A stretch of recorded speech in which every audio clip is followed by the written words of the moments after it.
Iniciamos hoy la última materia correspondiente al plan de la Escuela Superior Peronista en su apartado cuarto, que se refería a la teoría, formas y técnicas de ejecución de la doctrina peronista. Empezamos entonces con la materia realizaciones peronistas, con el lema ya muy conocido hoy de Perón, con el que inició su labor política, indicando que mejor que decir es hacer y mejor que prometer es realizar. Y vamos a ver hoy, vamos a empezar hoy esta materia referida a las realizaciones del primer peronismo como elemento esencial que constituye un adoctrinamiento, porque toda tarea política para Perón y todo conocimiento político para él tiene como finalidad las realizaciones, o sea, la transformación política revolucionaria en primera instancia y en segunda también.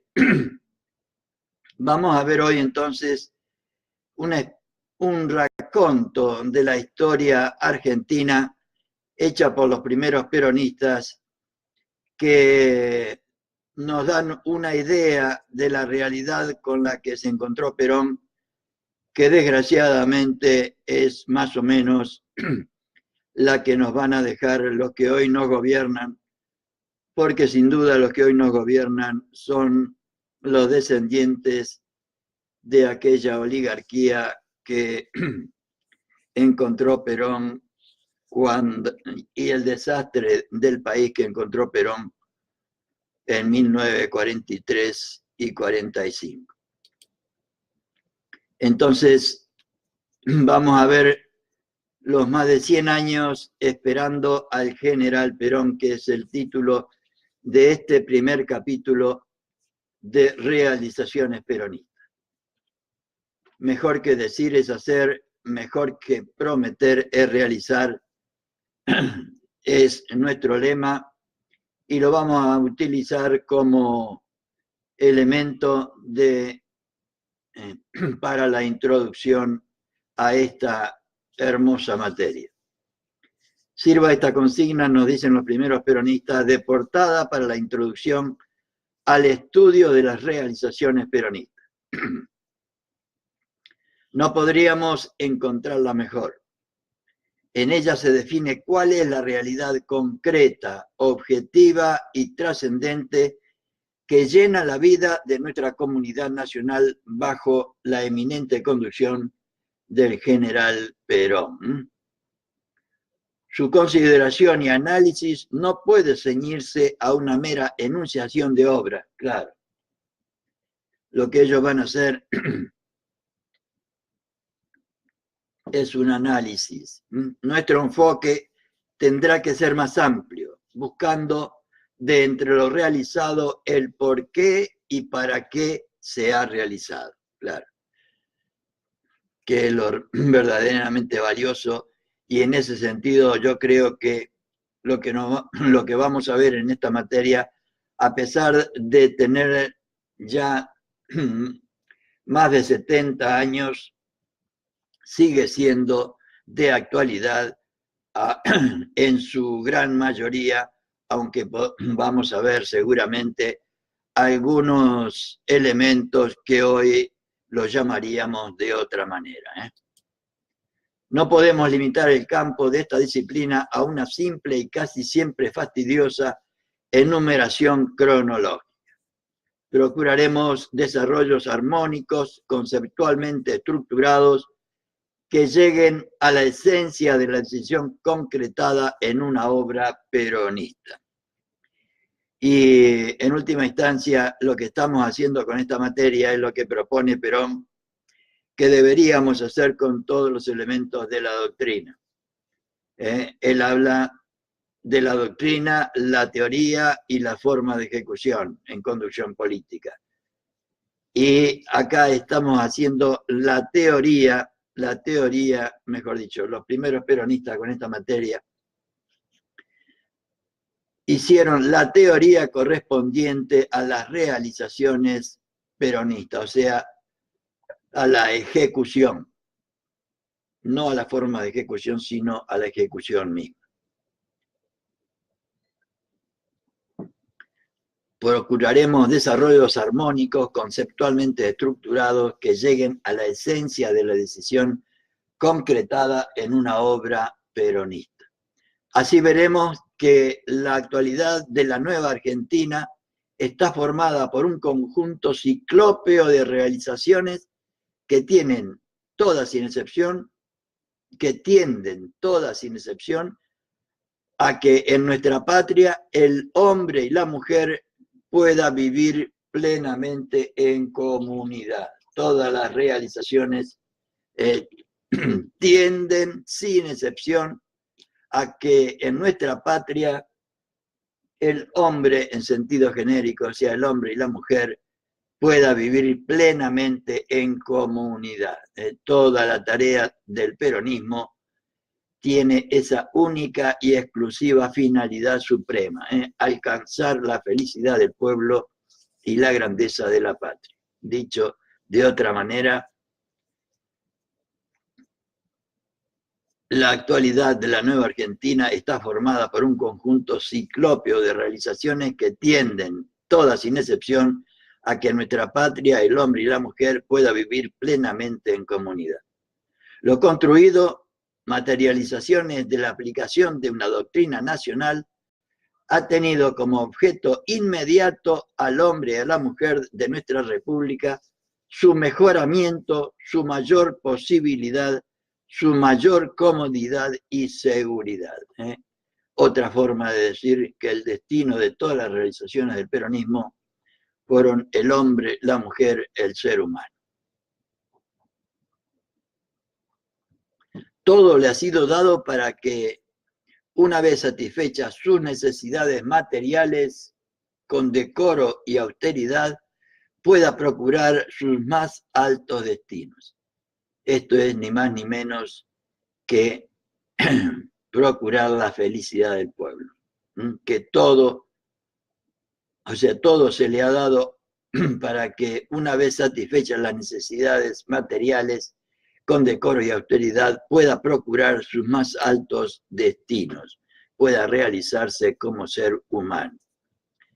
Así siempre lo quiso la patria, así lo realiza Perón, lo realizó Perón. Esta materia seguramente se hizo entre el año 1953, la primera publicación es en 1954. Por la misma gesta se jugaron los descamisados del 17 de octubre y todos los que lo siguieron. Por ella cayó su símbolo, Eva Perón. Y empezamos ahora la narración de los más de 100 años esperando al general Perón como título de este raconto sucinto de la historia nacional hecha por los primeros peronistas para indicarnos más o menos el panorama con el que se encontró Perón y la justificación histórica. Decir que transcurrieron más de 100 años hasta el advenimiento de Perón es retrotraerse a una larga centuria de luchas, esperanzas y fracasos en que la nacionalidad se debatió en la búsqueda de su destino, propia conciencia, organización y personalidad social. La propia conciencia, la organización y la personalidad social es lo que Evita nos indica en Historia del Peronismo que deberíamos hacer para convertir a la masa sin conciencia política y social, sin organización social y sin personalidad social en un pueblo con conciencia política y social, con organización social y con personalidad social. Todo esto lo encontró el pueblo en Perón, quien llamó tras sí a las masas huérfanas de protección y les dijo: pueblo, esta es tu bandera, y el pueblo lo siguió. Esta es tu bandera, y el pueblo lo siguió. Vamos a ver entonces una reseña de la situación del país hasta el advenimiento del líder Juan Domingo Perón. Una breve recorrida por la historia patria desde el 9 de julio de 1816, o sea, declaración de la independencia política en San Miguel de Tucumán, hasta el momento en que aparece la vida pública nacional, a la vida pública nacional, el coronel Juan Domingo Perón nos determina a encuadrar ese devenir histórico conforme a la concepción que en la materia postula nuestra doctrina nacional en 5 etapas a saber, en 5 etapas a saber. La independencia política, la oligarquización del país, que coincide con el más llamado periodo de organización nacional, oligarquización del país, le dicen los compañeros, entreguismo económico posterior, entreguismo total, social, político, económico, cultural, y por último, el peronismo. En momentos en que la patria vivía horas sombrías, amenazada en su nacimiento por las fuerzas de la reacción, los prohombres de Julio proclamaron en Tucumán, y escuchen bien, compañeras y compañeros, es voluntad de las Provincias Unidas de Sudamérica, es voluntad de las Provincias Unidas de Sudamérica investirse del alto carácter de una nación libre e independiente. Revive una vez más la patria grande en la declaración de nuestra independencia. Es voluntad de las Provincias Unidas de Sudamérica. Por esa solemne declaración, pero esa solemne declaración no bastó por sí para lograrlo. Es evidente, no bastó por sí para lograrlo. Aún se debían dar lucha, sangre y sudor de nuestro pueblo para conquistar la independencia nacional. Y me cabe aclarar aquí que lo que van a tratar de hacer los primeros peronistas es tratar de explicarnos cuál ha sido el devenir de nuestro pueblo humilde en nuestra historia desde el 9 de julio de 1816 hasta el advenimiento del general Perón, ¿no? San Martín y con él una pléyade de valientes se lanzaron en pos de su conquista, frontera de la patria que se fueron ganando en hazañas increíbles. Mientras tanto, la vida institucional del país, que soportara múltiples intentos de organización jurídica, va desembocando en el periodo conocido por el de la Guerra Civil y el advenimiento de Rosas al poder. Subsidiariamente se delimitan los afanes y pasiones políticas en las dos grandes fuerzas que por muchos años se disputarán el poder, unitarios y federales. Minoría urbana selecta y europeizada en su cultura, la primera, o sea, los unitarios, minoría urbana selecta y europeizada, los unitarios, y masa gregaria, campesina, rodeando a sus caudillos, los federales. Creo que es una excelente definición de unos y otros.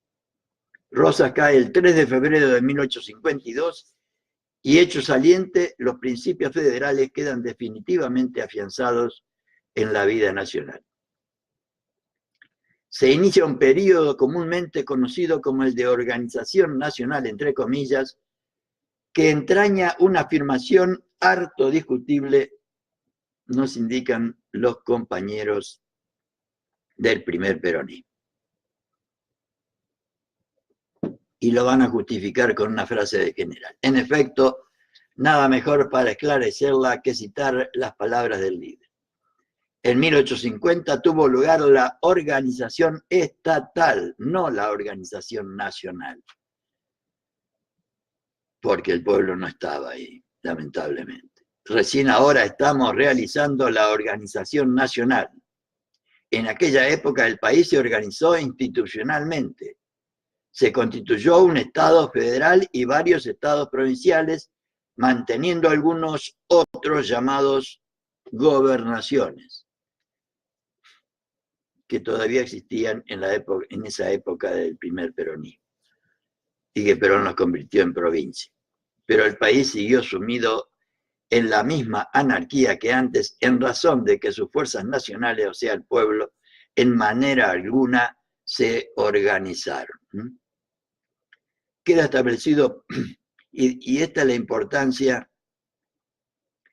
importancia de que Perón le atribuye a la capacitación política y doctrinaria, mejor dicho, a la tarea que deberíamos hacer de afianzar y de expandir lo más posible esa conciencia política y social, esa organización social y esa personalidad social de la que hablábamos antes, para convertir a la masa, o sea, a los argentinos y argentinas carentes de conciencia política y social, en pueblo con conciencia política y social. Porque en 1850, hasta el advenimiento de Perón, esa realidad no existió. Y es lo que nos pide él que hagamos nosotros si queremos tener una revolución en paz permanente, si queremos tener un gobierno nacional y popular permanente. Queda establecido, pues, que este periodo, a la luz de nuestra doctrina nacional, es de organización estatal o institucional. Organización estatal o institucional. Conforme a exigencias de episodios de indudable trascendencia y gravitación en la formación social, política y económica del país, cuyas influencias llegarán a sentirse hasta nuestros días, procederemos a una división cronológica en 3 periodos, a saber, periodo de 1852 a 1880, periodo de 1881 a 1890 y periodo 1891 a 1943. Y vamos a ver el primer periodo, 1852 a 1880. El 3 de febrero de 1852 cae Rosas en Caseros. Lo vence Urquiza al frente, escuchen bien, al frente de un ejército coaligado de argentinos, uruguayos y brasileños. Desde ese momento se marchó hacia la organización estatal o institucional del país. Paso inicial fue el célebre Acuerdo de San Nicolás. Buenos Aires lo resistió, pues no aceptaba la preeminencia de Urquiza, y el 11 de septiembre de 1852 se levantó en armas y constituyó su propio gobierno al margen de sus provincias hermanas.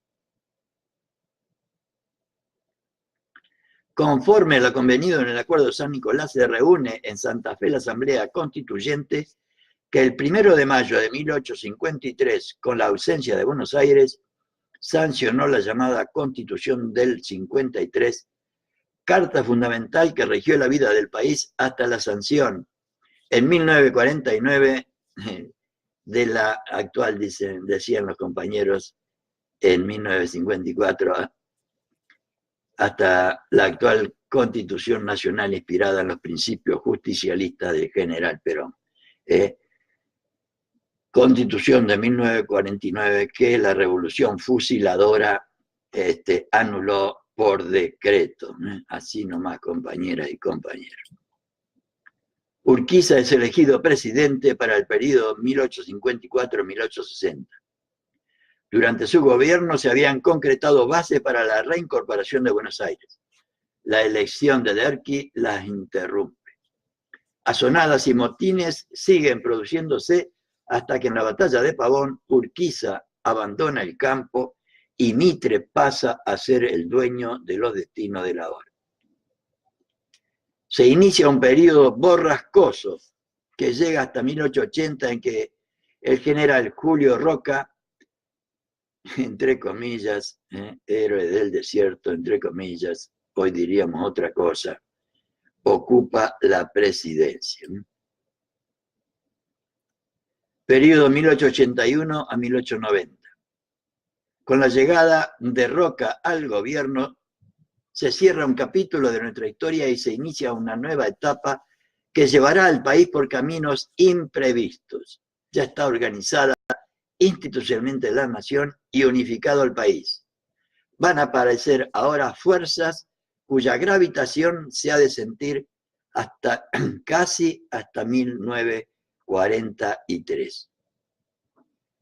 Hechos salientes de este periodo son el impulso extraordinario que da al país el desarrollo de sus redes ferroviarias, las concesiones de los servicios públicos, la afluencia de los capitales foráneos, el formidable y creciente aporte migratorio y sus consecuencias, el desarrollo de las poblaciones urbanas, coincidentes con la intensificación del comercio y de una incipiente industria nacional.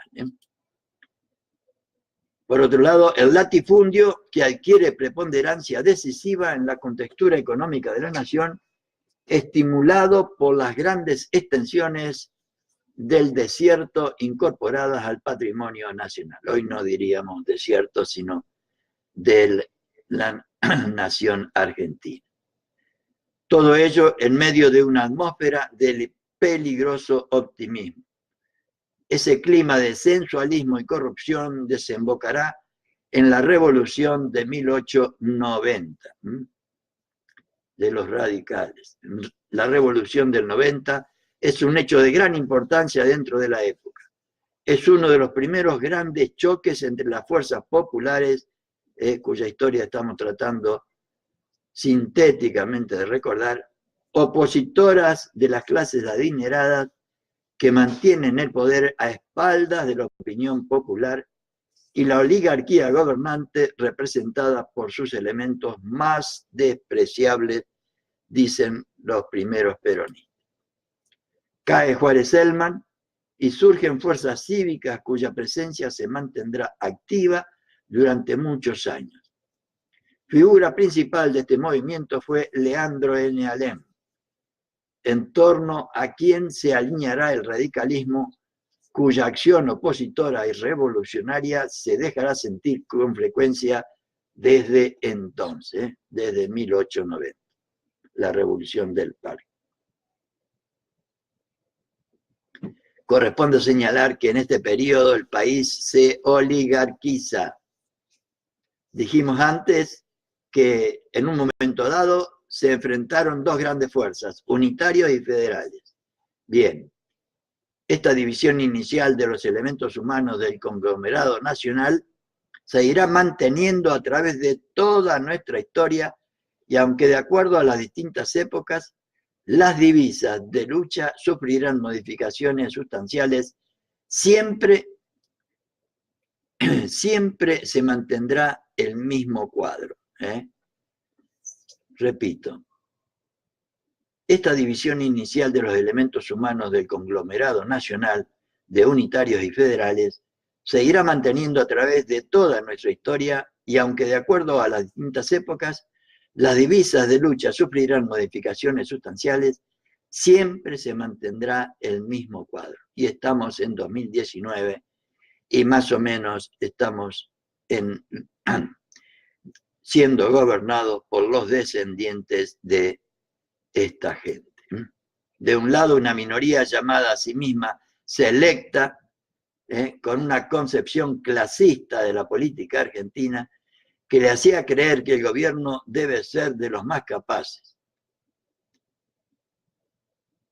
Una perfecta descripción de los que hoy nos gobiernan. Del otro, la masa popular burlada, olvidada y postergada de la clase dirigente, pero proclamando siempre el respeto de sus derechos y una participación activa en la vida nacional. Nuestro pueblo. Seguramente en ese momento todavía no organizado, no organizado. Por lo tanto, diría Perón, una masa desorganizada. Al llegar, pues, el periodo histórico que nos ocupa, estas dos corrientes van a sufrir modificaciones de acuerdo con el momento social en que les toca actuar. Las grandes corrientes inmigratorias, el apoyo de capitales foráneos, la extensión gradual y creciente de la red ferroviaria, entre otros muchos elementos, fueron creando, como hemos dicho antes, una enorme riqueza nacional. Si a ello agregamos que la conquista del desierto incorporó extensiones incalculables a la civilización y que esta conquista, estos conceptos desde ya hoy no los aceptamos de esa manera, pero los comparto con ustedes como se pensaba en aquella época, y que esta conquista que se llevó a cabo con el hambre y la miseria de nuestros soldados permitió el reparto de esas tierras no precisamente entre quienes la conquistaron con sus sacrificios, sino por el contrario entre señores ajenos a ello, pero presentes siempre en la hora del reparto, se completa el cuadro. La ampliación que hubo a través de la mal llamada campaña del desierto no fue ni más ni menos que la extensión de la oligarquía en la pampa húmeda.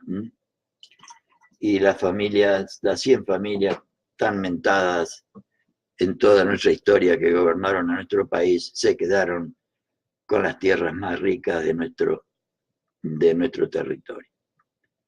El patriciado inicial, la élite que se fue formando en el país y que logró mantener en el poder a esas minorías dirigentes de sentido clasista, se encontrarán un día dueñas de gran parte de esa nueva riqueza, transformándose en verdadera plutocracia, o sea, el gobierno de los ricos, como nos pasa hoy, lamentablemente 2019, en la República Argentina. Y fue natural. El ferrocarril les valorizó sus campos. Como gobernaban y se entendían con las grandes empresas, estas fueron sembrando de estaciones sus dilatados feudos. La red de estaciones inglesas fue extendiéndose también al lado de ellas, e Inglaterra hizo de nuestras pampas el inmenso campo de pastoreo de su imperio. Lamentablemente, una lamentable descripción de la realidad histórica. Desde ese mismo instante, nuestra oligarquía eminentemente ganadera quedó atada al interés británico. No tenía otra preocupación que vender bien sus ganados y lo lograba en gran parte ya que Inglaterra se aseguraba simultáneamente un extraordinario mercado para su industria. Este cuadro puede parecer simplista, pero no cabe duda que responde a la realidad del proceso.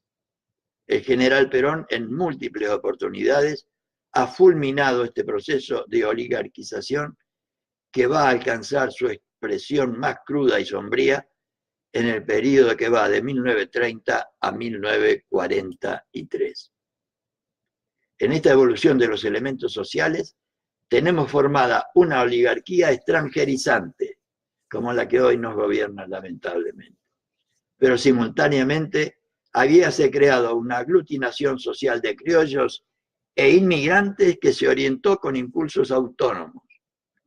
Se formaba ya un proletariado y paralelamente una clase media que se movían con impotencia frente a una minoría de presuntuosa formación aristocrática. ¿Cuál es el instrumento mediante el cual la oligarquía las mantiene alejadas del poder? Y la misma de hoy. El fraude, simplemente el fraude y la represión violenta. La misma de siempre. Si hubiéramos aprendido estas cosas, por ahí no nos estaban gobernando esta gente. Ya está oligarquizado el país y entregado económicamente. El fraude sigue sofocando la libre expresión de la voluntad popular. Vamos a ver el periodo 1891 a 1943. Esta etapa, para una mayor claridad, debe ser dividida en dos. Una que va hasta 1930 y la última que llega a 1943, del 30 al 43. hasta 1930. El proceso de oligarquización va a continuar en el sentido de afianzamiento del régimen. La entrega sigue a medida que se va desarrollando la economía nacional dentro de un sistema colonialista como el que hoy han establecido desde 2015 a 2019. Un sistema también colonialista. Los partidos populares irán aumentando su gravitación y entre asonada y motín el fraude continuará excluyéndolos, pero ya por poco tiempo. En efecto, muchas voces se levantarán contra él. En primer término, su extirpación fue siempre objeto de la pasión inmediata y bandera de dirigentes que creían en las virtudes de su pueblo, como fue Irigoyen. Incluso llegó a causar repugnancia y alarma entre sus mismos beneficiarios y más de una protesta se levantó entre ellos. Carlos Pellegrini, representante nato de esa oligarquía fraudulenta, en un mea culpa sorprendente, nos dijo un día: esto no puede seguir así, hay que abrir las compuertas. La generación que logre sacar al país de su sopor y encaminarlo a las urnas le habrá prestado servicios tan trascendentales como el de su independencia. Pareciera que en ese instante de momentáneo arrepentimiento, el oligarca presintiera la presencia de Perón, decían los primeros peronistas. Pero esas voces fueron siempre sofocadas por los intereses del círculo y del medio, a los que ellos pertenecían, como veremos más adelante. La astucia de sus caudillos se antepondrá a la concepción jurídica de más de un estadista y todo se reducirá a una simple y solemne expresión de deseos, de liberación nacional.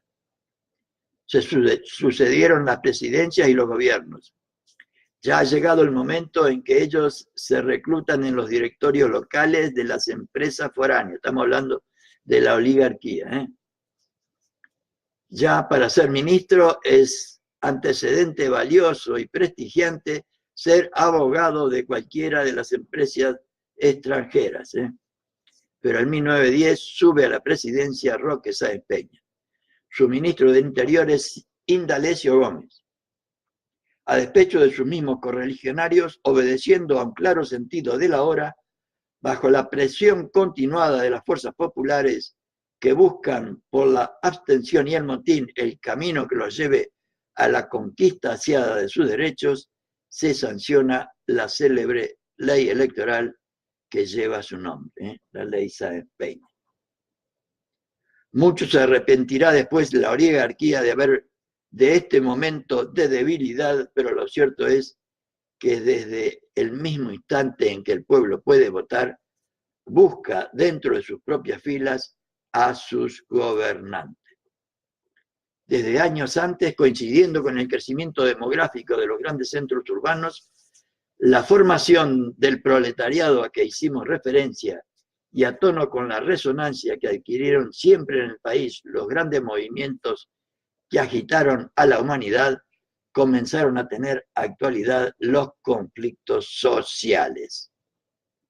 El Partido Socialista adquirió apreciable desarrollo y el anarquismo antes y mucho después el comunismo, todos de perfil netamente marxista, salieron a la acción. Postulaban, como es natural, la revolución social como programa máximo y la legislación social como programa mínimo. Como es lógico, la oligarquía resistió estas demandas y la represión social, el estado de sitio, etcétera, fueron los recursos con que se combatió a un sindicalismo que, si bien doctrinariamente significaba un peligro por sus conexiones foráneas y su total destronque de nuestra realidad criolla y cristiana, según los primeros peronistas, no por ello dejaba de reclamar una justicia social que tardó muchos años en alcanzarse, seguramente a través de Perón. Efectivamente, cuando el radicalismo llega al Parlamento conjuntamente con los legisladores socialistas y al gobierno, luego, hizo suyas algunas de esas demandas, pero en grado tan insignificante que cuando llegue el año 1943 estará todo por hacerse. En 1916, Irigoyen sube al poder y el cuadro clásico de la vida argentina va a sufrir un momentáneo eclipse.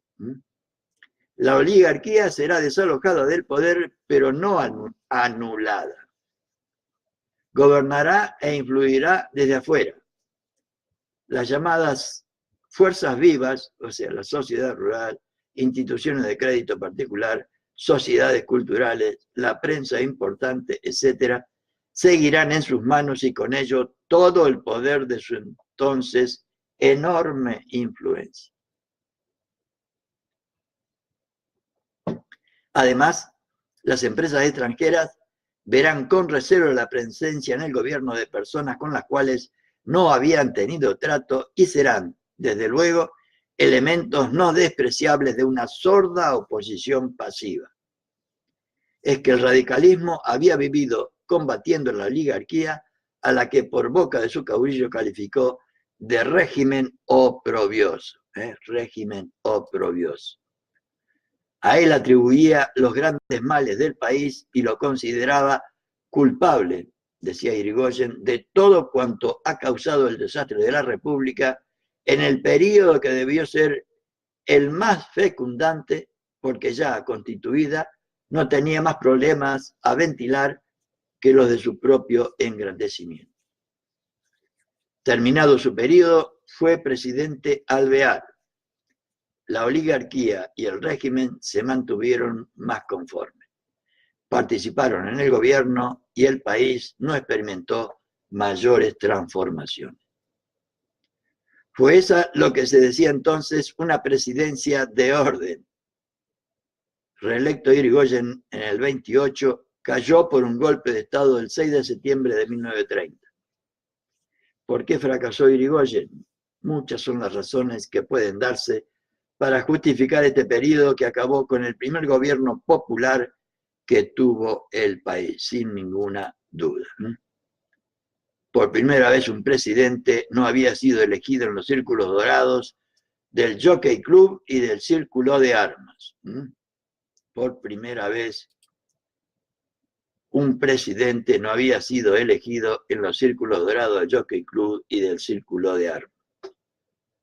Pero es indudable que Irigoyen fue, sobre todas las cosas, solo un caudillo, por lo menos en el concepto peronista. No fue un conductor, y el país vio así desvanecerse un esfuerzo inorgánico y que no pudo cumplir con su ejecutoria, o sea, restaurar la ciudadanía del pueblo. No pudo destruir la oligarquía, la alejó simplemente y ésta mantuvo toda una estructura paralela a la estatal, lo que le permitió actuar eficazmente tan pronto los resortes oficiales se resistieron por el desgaste y la corrupción interior. El país deberá postergar sus esperanzas por 15 años más. El 6 de septiembre de 1930 vuelve la oligarquía al poder. Vuelve la oligarquía al poder. Y vamos a ver el periodo anterior al peronismo, la de 1930 a 1943. Este periodo debe merecer nuestra particular atención, pues juzgaremos los problemas de nuestra gente. Está hablando los primeros peronistas, en 1954-55. Por supuesto, están juzgando a su propia generación. Hasta ahora hemos recorrido brevemente nuestra historia en sus etapas principales. Vimos cómo desde su independencia política pasó por un largo periodo de anarquía hasta que llegó la hora de la organización estatal, no nacional, organización estatal, sin participación popular. Coincidiendo con este periodo y los inmediatamente siguientes al proceso de su oligarquización y casi simultáneamente al de la entrega económica.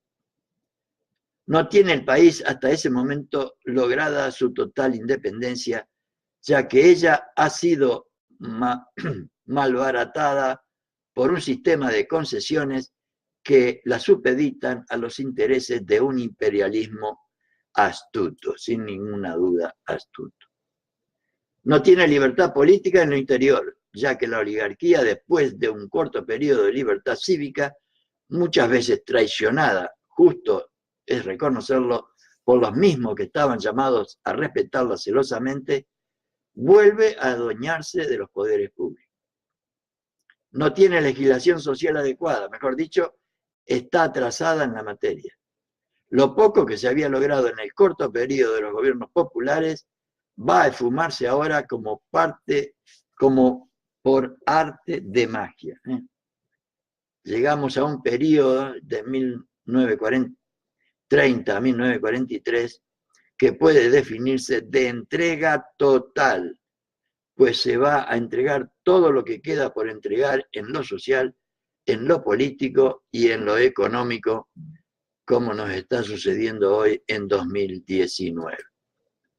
Al caer Irigoyen, en el 30, toma el gobierno un núcleo de personajes de larga historia en la tradición plutocrática y entreguista. Plutocrática, el gobierno de los ricos.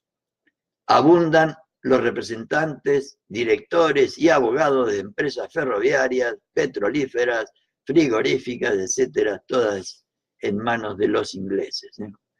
Van del brazo con ellos algunos representantes de la llamada prensa seria. De la prensa seria. No hay nada nuevo en la historia, compañeras y compañeros. La vuelta de la oligarquía se presenta con caracteres alarmantes, pues sus prohombres acusan multiplicados los apetitos de sus antepasados, pero sin el señorío con que estos dignificaban en parte su actuación. Y lo que hoy tenemos, mucho peores todavía. Estamos hablando ahora de mafias directamente. Estimulados por los años de ostracismo político a que se vieron contrañidos con el irigoyenismo, articularon un proceso de entrega acelerada del país al capitalismo extranjero y desataron una ola irrefrenable de corrupción en todos los órdenes de la vida pública argentina. Una mejor descripción de los que hoy nos gobiernan no podemos escuchar, compañeras y compañeros. Ciertos sectores militantes del disconformismo iban a calificar con acritud a ese periodo con el estigma de la década infame. Así ha sido la década infame. En efecto, se pactaron concesiones para toda clase de servicios públicos, cada corporación de transporte, etc. Se entregó a banqueros extranjeros el manejo de la moneda nacional, el Banco Central, igual que ahora. Se avasalló de manera definitiva y total la libertad del sufragio, y ahora la quieren hacer lo mismo a través del fraude electrónico. El espíritu clasista volvió a presidir las determinaciones de la política y con el pretexto de que el pueblo no sabía votar y no estaba capacitado, desde el momento que no votaba por ellos, luego de un intento de modificar la ley electoral, se optó por el fraude en sus formas más crudas. Volvió a contemplar así el país espectáculos denigrantes para su cultura cívica que se veían desaparecidos para siempre. Se creían desaparecidos para siempre. Frente al orden nacional subvertido, el funcionamiento institucional descalabrado, los consorcios imperialistas en la cumbre de su explotación y avasallamiento, pues los servicios públicos, bancos, créditos, puertos, etcétera, estaban en sus manos, no quedaba otro camino que la revolución. Ella llegó el 4 de junio de 1943. Repito, frente al orden nacional subvertido, el funcionamiento institucional descalabrado, los consorcios imperialistas en la cumbre de su explotación y avasallamiento, pues los servicios públicos, bancos, créditos, puertos, etcétera, estaban en sus manos, no quedaba otro camino que la revolución.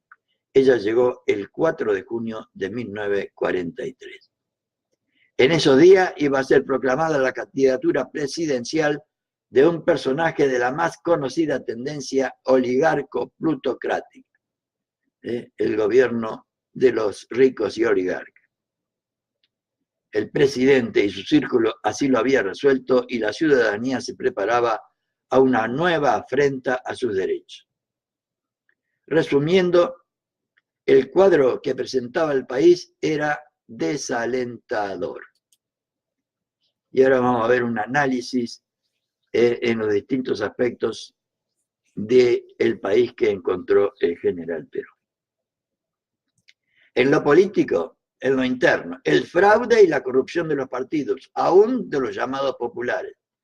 El mismo radicalismo, fuerza nuclear de la oposición, desaparecido Irigoyen, había perdido su tónica y sus dirigentes pactaron con la oligarquía y las empresas, las que le financiaron más de una campaña electoral. Toda comparación con la actualidad no es pura casualidad. En lo internacional, falta de vigor en la defensa de la soberanía, dependencia en las determinaciones del imperialismo al que se estaba sometido. Por esa época se evidenció una puja entre el imperialismo yanqui y el británico por el predominio de sus intereses y, en mi humilde opinión, después pactaron entre ellos y no siguieron dominando entre los dos. En esta puja de intereses estaban comprometidos los distintos partidos. El radicalismo buscaba, por medio de sus dirigentes de nuevo cuño, neutralizar el peso de la oligarquía al servicio del imperialismo inglés, respaldándose en la influencia yanqui, que por entonces hacía su aparición en forma franca y descubierta. Poco después, Braden hará su entrada en escena. En lo social, faltaba una legislación social y eficiente. Las leyes eran pocas y su aplicación una ficción, como ahora, ¿no? El movimiento obrero estaba en manos de dirigentes de cuño marxista. La huelga se empleaba como arma y sistema. La represión policial como único recurso estatal para impedir el desarrollo de la agitación obrera. Y como consecuencia, la lucha de clases, avivada y mantenida entre un pueblo pobre y una oligarquía incomprensible y hostil a todo intento de mejoramiento colectivo. Para empobrecer más este cuadro, la desocupación era en esos momentos un problema impostergable, al cual no podía hallársele solución, como en este momento, desgraciadamente. Es que el régimen económico no lo permitía. La asistencia social era escasa, cuando no nula, y solo la caridad privada, siempre insuficiente, lenta y tardía, sustituía en parte la despreocupación estatal, igual que nos pasa hoy, en 2019. En lo económico, la situación anterior a Perón en lo económico. Se acabó de entregar todo, de 1930 a 1943. Se creó el Instituto Movilizador y la oligarquía saldó sus deudas sin pagarlas. ¿Cómo? Como ahora, no hay nada nuevo sobre el sol. Técnicos ingleses contratados crearon el Banco Central y lo estructuraron. La moneda y el crédito fueron definitivamente de propiedad ajena. Las empresas adquirieron hasta insolencia y en una investigación en el Senado sobre carnes, promovida por Lisandro de la Torre, los frigoríficos patrocinados por abogados argentinos le negaron a ese cuerpo legislativo la facultad de revisar y compulsar los libros. Esto ante la pasividad del Poder Ejecutivo, cuya complicidad con las empresas se puso así de manifiesto hasta para los más incrédulos ciudadanos. Todo se entregó hasta el espíritu, dicen los compañeros. todo se entregó hasta el espíritu. La mentalidad colonialista de nuestra clase dirigente adormeció la conciencia colectiva y era común una falta absoluta de fe en el país, como desgraciadamente existe hoy también en muchos argentinos y argentinas, y una cobarde convicción de la carencia de capacidad del argentino para el manejo, administración y gobierno de las empresas, cuya nacionalización comenzaban a reclamar minorías valientes y enfervorizadas. Más de una cátedra universitaria enseñaba la inconveniencia de intentar tales extremos, ya que a su juicio serían altamente perjudiciales para la economía nacional. Tal el cuadro desolador de la patria al 4 de junio de 1943. En admirable síntesis, Perón expone con extraordinaria claridad este proceso histórico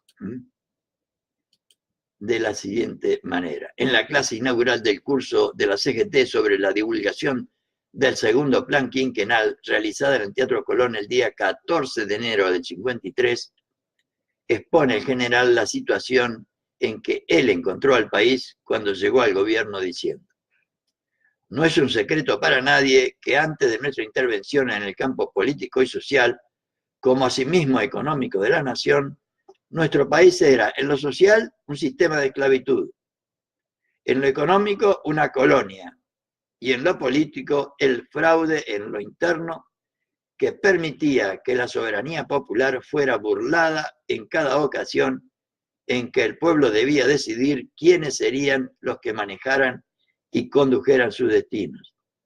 Y en el orden internacional, por la dependencia económico-cultural en que el país se encontraba, no tenía otro camino que seguir a la saga de lo que se le indicara desde el exterior. Lamentable realidad. La rápida visión retrospectiva de 130 años de nuestra vida nacional nos muestra claramente el acierto con que la ansiedad de nuestra generación pone como jalón inicial de su ejecutoria la aparición feliz e impostergable de nuestro líder, el general Perón. Ya está ante nuestros ojos montada la escena del gran drama de la nacionalidad que reclamaba el personaje central capaz de resolver esta situación. Y él no se hará esperar. Viene entre el grupo de hombres decididos a la acción que el 4 de junio de 1943 desalojan un régimen de oprobio.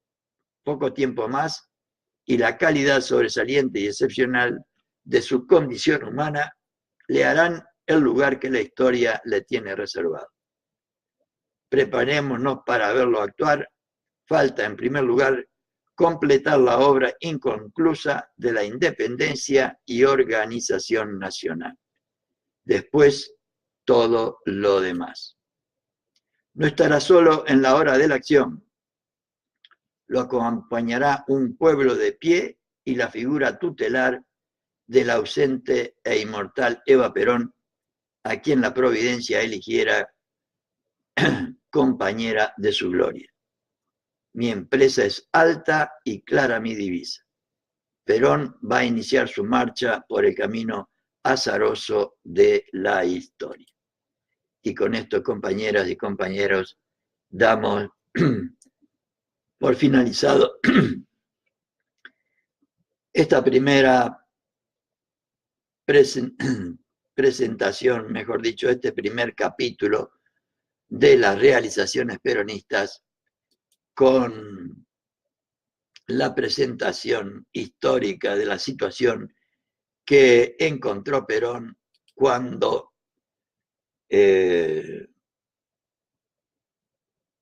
empezó a participar de la vida política de nuestra nación. Discúlpenme ustedes la voz que tengo, que realmente no está lo mejor que debiera, pero bueno.